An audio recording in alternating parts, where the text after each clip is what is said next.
अचानक से अरमान आने वाला है अबीरा के पास। तब अरमान को बताने वाली है अबीरा बड़ा सच। जी हाँ दोस्तों, यहाँ पे अबीरा कहती हुई नजर आएगी कि ये हमारी मुक्ति है और मुक्ति कोई और नहीं बल्कि हमारी ही बेटी है।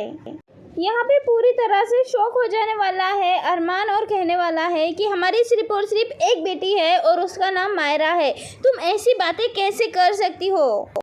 क्योंकि ये बात मुझे अच्छे से पता है कि मुक्ति कभी भी हमारी और बेटी नहीं हो सकती, क्योंकि हमारी सिर्फ एक ही बेटी है और वो मायरा है।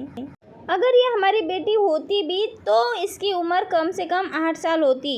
ये मायरा के साथ ना होती, बल्कि मायरा और इसकी एज तो सेम है, एक ही क्लास में है, तो ये हमारी बेटी कैसे हो सकती है? और तभी अबीरा कुछ ऐसे सच लेके आने वाली है अरमान के सामने, जिसे कि अरमान के होश उड़ते हुए नजर आएंगे।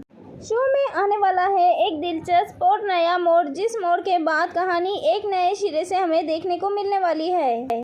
यहाँ पे अरमान भी पूरी तरह से परेशान हो चुका है, क्योंकि वो जानना चाहता है कि आखिरकार ऐसे कैसे हो सकता है, वानी उसकी और अबीरा की बेटी कैसे हो सकती है। जहाँ कहानी में हम सभी देख रहे हैं आर्यन के लिए अबीरा आ चुकी है पोद्दार हाउस में और यहाँ पे पति पत्नी होने का ड्रामा कर रहे हैं, तो वहीं विद्या अपना सारा काम धाम छोड़कर, सब कुछ छोड़कर एक एक मिनट के लिए अरमान और अबीरा दोनों पे नजरें गड़ाए रखे हैं। वो जब भी एक दूसरे के करीब आने की कोशिश करते हैं, तब भी विद्या वहाँ आती है और कहती है कि मायरा इस लड़की को इस घर में देखेगी तो क्या होगा, मायरा को कैसे समझाओगे। हर तरह से उन दोनों को और भी दूर करने की कोशिश करती है। वहीं वानी को मेहर का पता चल चुका है, मेहर को वानी का पता चल चुका है। ऐसे में अब बिगड़ने वाली है वानी की तबीयत, क्योंकि उसकी याददाश्त अब वापस आने वाली है।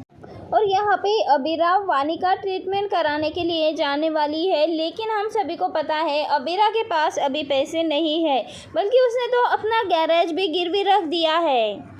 अब यहाँ पे अबीरा पूरी तरह से टूट जाती है, क्योंकि उसे कहीं से भी मदद नहीं मिल पा रही है। ऐसे में अरमान मदद का हाथ बढ़ाता हुआ नजर आने वाला है और यहाँ पे अरमान की ये सच जानने के बाद अब यहाँ पे अरमान अबीरा को सुनाता हुआ नजर आएगा, बोलता हुआ नजर आएगा कि तुमने मायरा के साथ इतना गलत किया है, लेकिन आज तुम वानी के लिए इतना सब कुछ कर रही हो। ऐसे में अब यहाँ पे अबीरा कहती हुई नजर आएगी कि अरमान तुम ऐसा नहीं कर सकते, वानी तुम्हारी भी जिम्मेदारी है और मैंने जो कुछ भी किया है ना, वो सिर्फ और सिर्फ इस जिम्मेदारी को पूरा करने के लिए कहा है। तब यहाँ पे विद्या का सच बताने वाली होती है अबीरा, लेकिन सच कहने से अरमान पूरी तरह से टूट जाएगा। इसीलिए अबीरा चुप रहती है और उसे कहती है कि वानी तुम्हारी ही बेटी है। इसके बाद अरमान समझ नहीं पाता है और उसे पूरी सच्चाई जानने की चाह होती है।